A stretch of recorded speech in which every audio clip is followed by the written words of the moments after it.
2011, Tyler Boyer lost 2 condos during a divorce. He had his wages garnished after a homeowners association sued him for thousands of dollars in unpaid fees. That was his financial situation less than maybe a decade ago, a little over a decade ago. What if the most explosive part of this story isn't what the documents say, but how fast the internet decided what they mean? Right now, social media is buzzing with claims that audit leaks tied to Turning Point USA somehow expose Erika Kirk. And the reactions have gone from curiosity to outrage in record time. But here's the thing almost no one is slowing down to ask. What exactly leaked and what's interpretation? Screenshots with no headers, clips without sourcing, numbers floating without context. Within hours, those fragments were stitched into a single dramatic narrative. Commentators used words like exposed, shocking, and wild, not because official findings were confirmed, but because the idea of an audit leak feels authoritative. Audits imply truth, paper trails, accountability, and that's precisely why the story caught fire. Supporters argue the leaks are being misread or outright fabricated. Critics argue the documents explain everything. And in the middle sits silence from the organization, from the people named, from anyone who could definitively confirm or deny what's being shared. That silence didn't calm the conversation. It accelerated it. Because once the word audit enters a headline, audiences assume guilt before they ask for verification. The story stops being about what's proven and becomes about what feels plausible. So the real question isn't, are these leaks real? It's, how did fragments turn into a verdict overnight? The word audit carries authority. It suggests structure, verification, and consequences. That's why the moment audit leaks were mentioned alongside Turning Point USA, the internet didn't wait for confirmation. It assumed credibility. And once Erika Kirk was named in the same breath, the narrative accelerated from curiosity to condemnation. But here's what's actually circulating online. Fragments, not findings. What viewers have seen are partial screenshots, cropped tables, out-of-context figures, and commentary describing them as internal audit material. Missing from most posts are the basics that make documents verifiable. Headers, dates, scope statements, auditor identity, or even confirmation that the material belongs to a completed audit rather than a draft, memo, or unrelated financial worksheet. That gap matters because audits are complex by design. A real audit includes methodology, limitations, and explanatory notes. Numbers without context don't equal conclusions. Variances don't equal wrongdoing. And internal controls reviews often flag issues to be corrected, not crimes to be punished. Yet online, those distinctions collapsed almost instantly. So where did the leaks come from? According to timelines pieced together by observers, the first posts framed the material cautiously: alleged audit screenshots, unverified documents, what's being shared. That caution disappeared quickly as reaction channels repackaged the content. Titles hardened, captions simplified, and within hours alleged became exposed. Why did people believe it so fast? First, format bias. Tables and spreadsheets look official. Even when they're incomplete, they trigger trust. Second, numerical anchoring. Once figures are shown, audiences assume accuracy. Third, context stacking. Prior controversies primed viewers to interpret any financial reference as confirmation of something bigger. Then came silence. No immediate, detailed response from TPUSA. No line-by-line rebuttal. No public clarification of what was real, what wasn't, or whether an audit existed in the form being claimed. That pause, normal in real organizations, was read online as validation. Silence became subtext. Another accelerant was language drift. Early discussions asked, what could this mean? Later posts declared this proves. The difference is subtle but decisive. Once the audience starts debating consequences instead of authenticity, the verdict feels settled, even if nothing has been proven. It's also important to understand how audit literacy is low online. Many viewers don't know that. Audits flag risks and recommendations, not just violations. Drafts and management letters can circulate internally. Findings often require follow-up before conclusions. Numbers without scope can mislead without that knowledge. Any document labeled audit feels like a final judgment. This is where interpretation overtakes evidence. Creators debated what the leaks mean for Erika's role, influence, or standing. Hypotheticals became implications, implications became assumptions, and assumptions became headlines.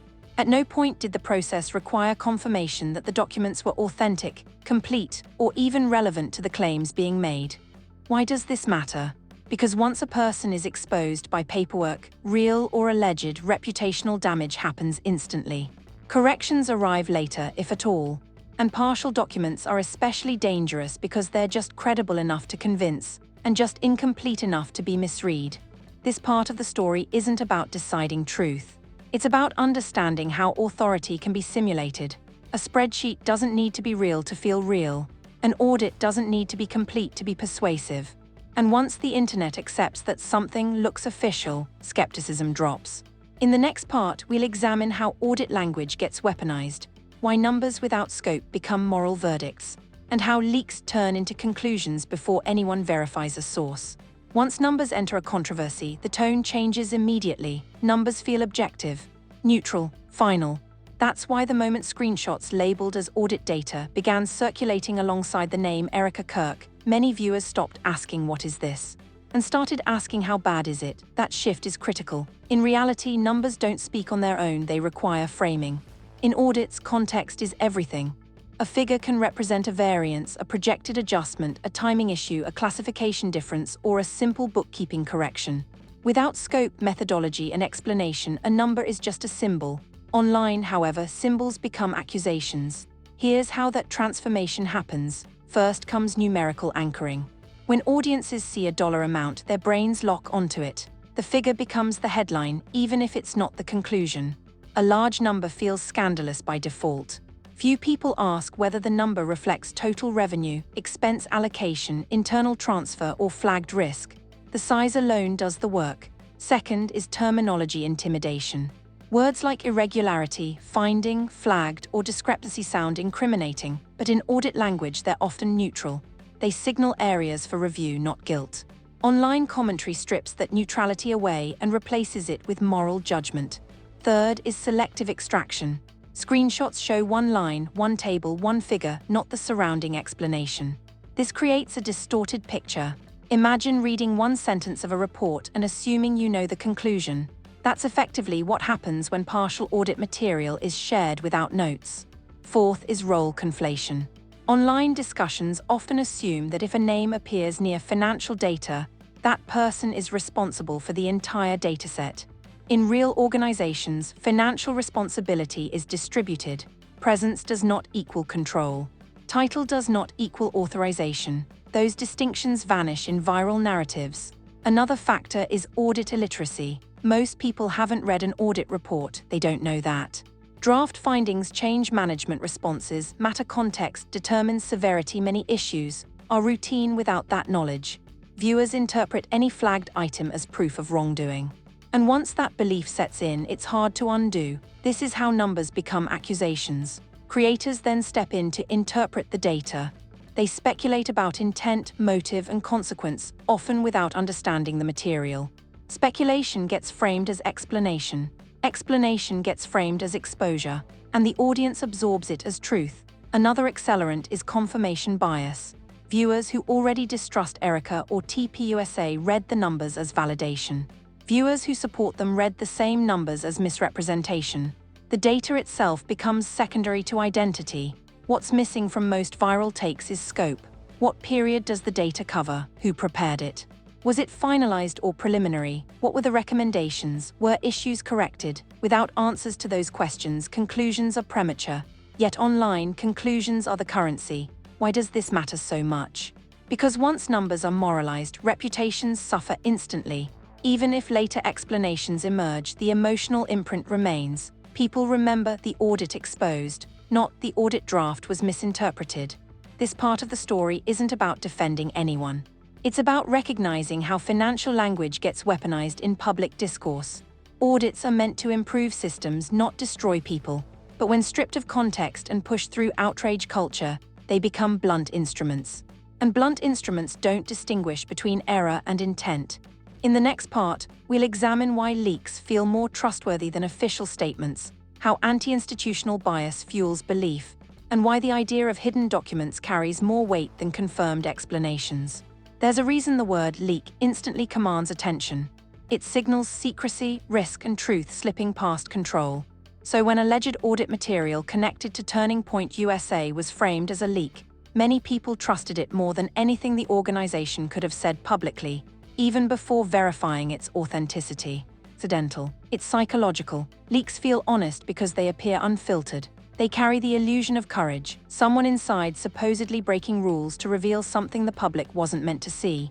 That framing automatically positions the leaker as principled and the institution as deceptive before a single fact is checked.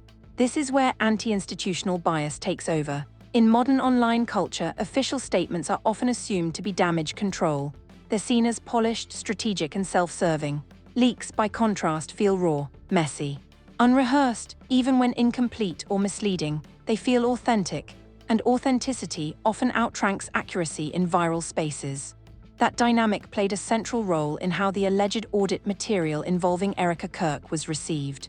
Viewers didn't ask, "Is this complete?" They asked, "Why would someone leak this if it wasn't true?" That question assumes good faith on the leaker's part, an assumption rarely granted to organizations. Another reason leaks feel more believable is narrative positioning. Leaks usually arrive framed as revelations, not explanations. They promise access to hidden reality. Official statements explain processes, leaks imply conspiracies. And conspiracies are more emotionally engaging. There's also the asymmetry of trust. Institutions must meet a high bar to be believed. Leakers need only appear plausible. An organization's statement is scrutinized for spin.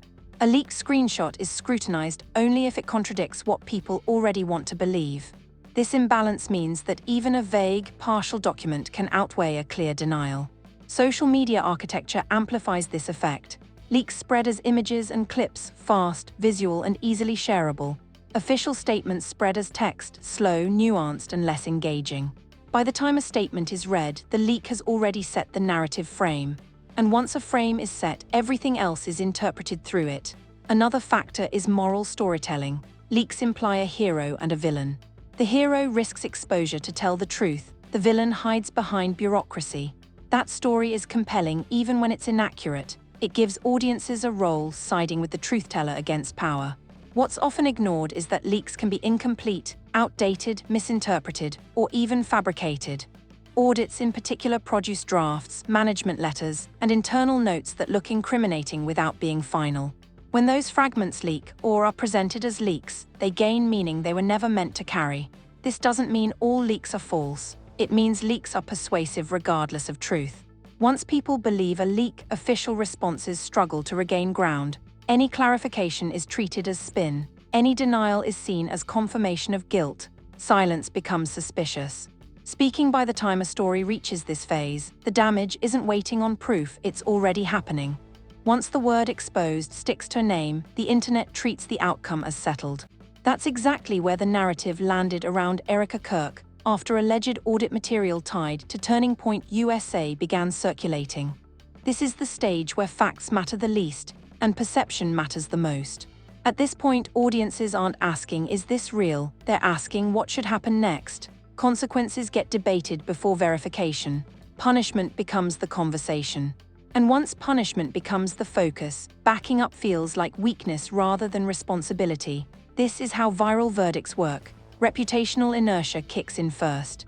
Search results populate with reaction clips, not clarifications. Headlines echo each other. Even cautious phrasing, alleged, unverified, gets dropped as stories are summarized and resummarized. The association hardens.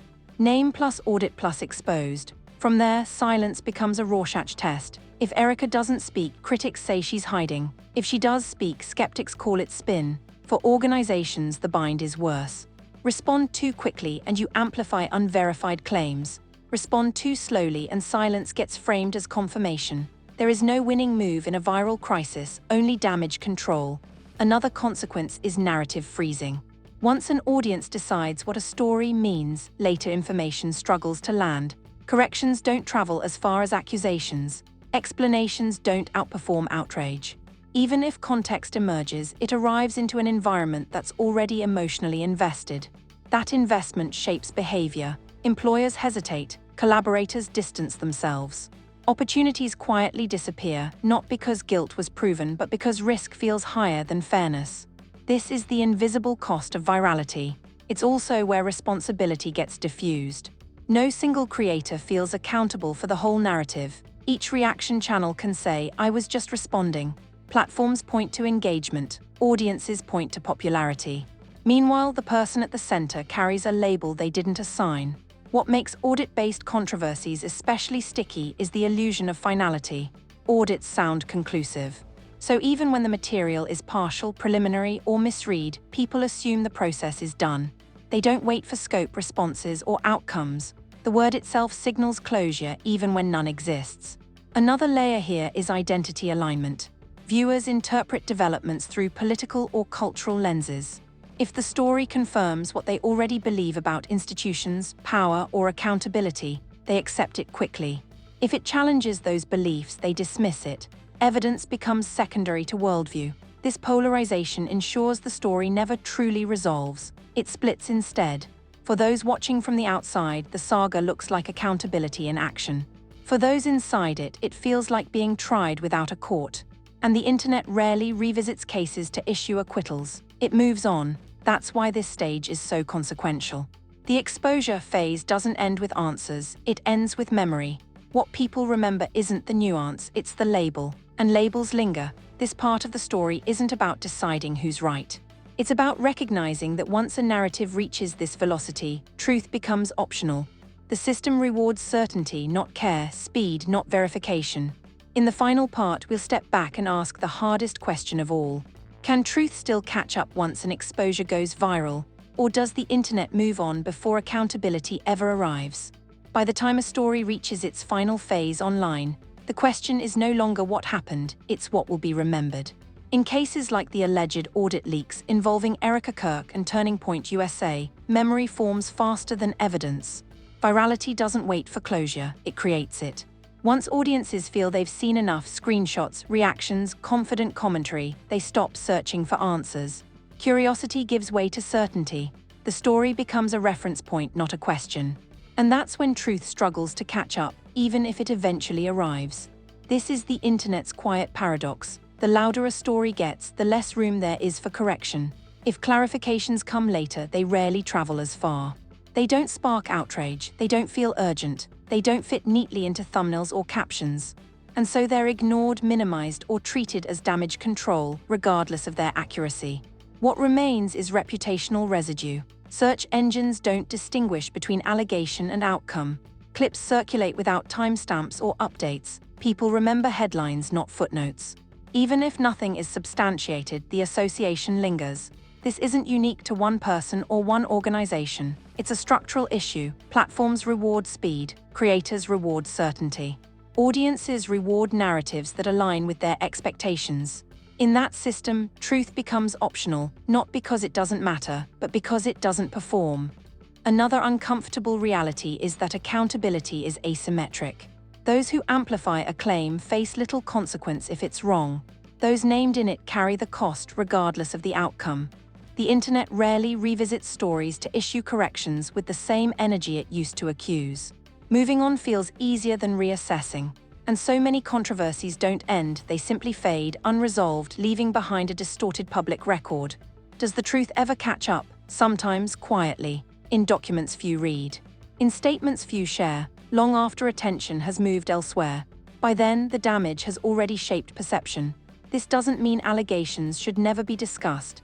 It means how they're discussed matters, especially when financial audits, institutional credibility, and personal reputations are involved. Words like exposed and leaked carry weight. They should be earned, not assumed. The final lesson here isn't about defending or condemning anyone. It's about recognizing the power of narrative momentum and the responsibility that comes with sharing it. Before you repost the next shocking expose, pause and ask, am I reacting to verified information or to presentation? Would I still stand by this claim if new context emerged tomorrow? And if it turns out to be wrong, who pays the price? Drop your thoughts in the comments with care. Share this if you believe context should matter as much as conclusions.